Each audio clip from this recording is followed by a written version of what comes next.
Hello friends, नमस्कार। जय जगन्नाथ। आज होउछि 26 मे 2024 मंगलवार। तो फ्रेंड्स चलतु जानिनबा आज 12टी राशिफल विषय जो थी आपण मैंने जानीपारे आपणकर केउ राशि रे दिनटी कौ भली भाव में कटिबो। तबे चलतु वीडियोटी को स्टार्ट करवा। राशिफल विषय में जानिबा आगरू जदि आपण मैंने वीडियोटी को लाइक करना सर्वप्रथम वीडियोटी को लाइक करूँ आउ एही भली भाव में डेली अपडेट पाइबापी आम चैनल टी सब्सक्राइब करनियंतु। तबे चलतु आज 12टी राशिफल विषय में जानिबा। तबे चलतु सर्वप्रथमे जानिनबा मेष राशि संपर्क में। मेष राशि आज गजकेशरी जोग हेतु जहा करिवे ताहा निर्विघ्न रे फलप्रद हेबो। पारिवारिक शांति, सामाजिक सम्मान एवं आनुष्ठानिक काम रे प्रशंसित हेबे। लेखापढ़ा, साहित्य, व्यावसायिक स्थिति भल रहिबो। केतुंको कुप्रभावरु बंधुंको कार्यकलाप रे असंतुष्ट रही पारंती। आजिर यात्रा समस्या बहुल रही पारे। वृष राशि बुधादित्य जोगजनित बंधु परिजन आपणको काम रे सहयोग करिवे। साधारण कथारे अत्यधिक उत्तेजना किंबा भाव प्रवणता निजर ही क्षति साधन करिपारे। आजिर यात्रा सकाळु वितर्कजनित मनटा बिगिड़ी जाई पारे। शिल्प, वाणिज्य, व्यवसाय मंद हेबनी और कर्मक्षेत्र रे जंजाल बढ़ी जाई पारे। मिथुन राशि परोक्ष शत्रुता कारणरू विभिन्न समस्या भितर दिनटी कटिबो।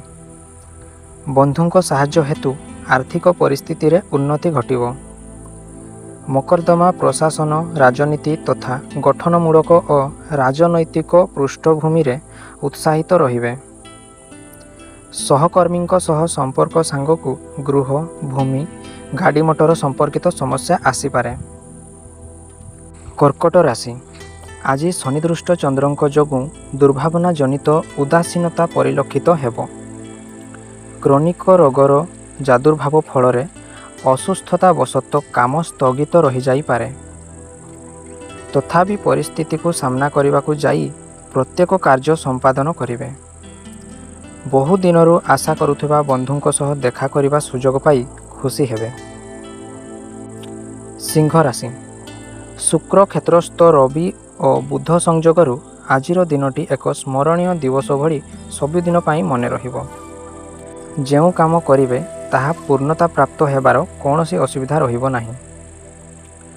सभा समिति, बंधु मिलन सांगकु प्लॉटिंग कारोबार, परिवहन, प्रशासन, माली मकरदमा क्षेत्र उन्नत रहिबो।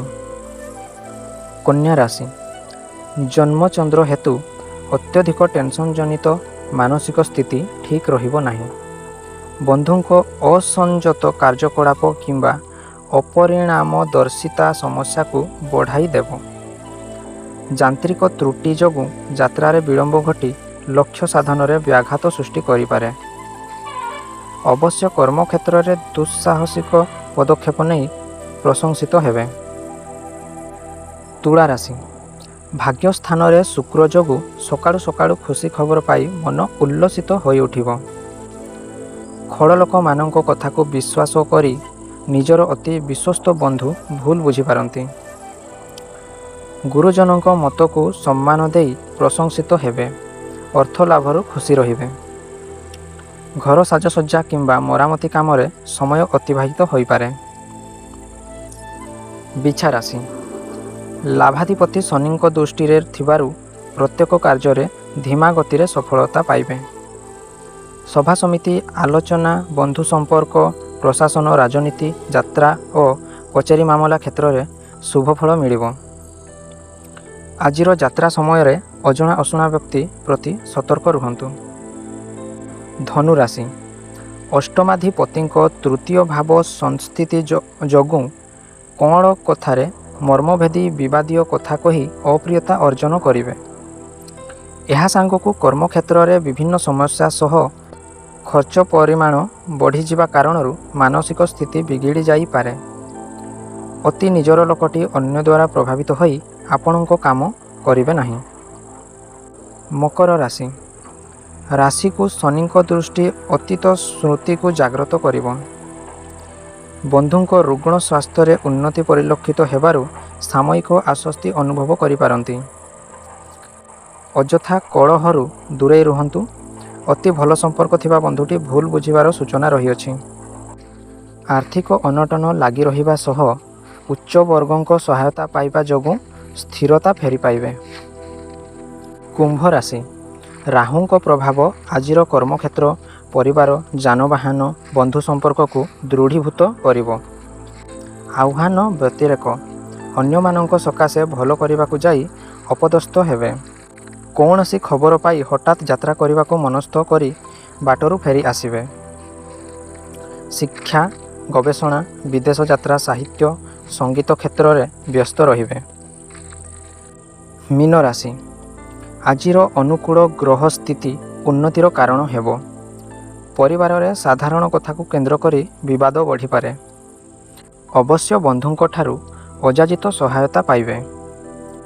ଅଫିସରେ ଅଧସ୍ତନ କର୍ମଚାରୀଙ୍କୁ ଅସହ୍ୟ କଟୁକଥା ପ୍ରୟୋଗ କଲେ ନିଜକୁ ହିଁ ଅପମାନିତ ହେବାକୁ ପଡ଼ିବ। ଆଲୋଚନା କ୍ଷେତ୍ରରେ ଗୁରୁତ୍ୱପୂର୍ଣ୍ଣ ନିଷ୍ପତ୍ତି ନେବାକୁ ପଡ଼ିପାରେ। ତେବେ ଏହା ଥିଲା ଆଜିର 12ଟି ରାଶିଫଳ ବିଷୟରେ ଅପଡ଼େଟ୍। ଯଦି ଆପଣଙ୍କୁ ଭିଡ଼ିଓଟି ଭଲ ଲାଗିଛି, ଭିଡ଼ିଓଟିକୁ ନିହାତି ଭାବରେ ଲାଇକ୍ କରିବେ। ଆଉ ଏଭଳି ଭାବରେ ଡେଲି ଅପଡ଼େଟ୍ ପାଇବା ପାଇଁ ଆମ ଚ୍ୟାନେଲଟିକୁ ସବସ୍କ୍ରାଇବ୍ ମଧ୍ୟ ନିହାତି ଭାବରେ କରନ୍ତୁ। ତେବେ ରହିଲି।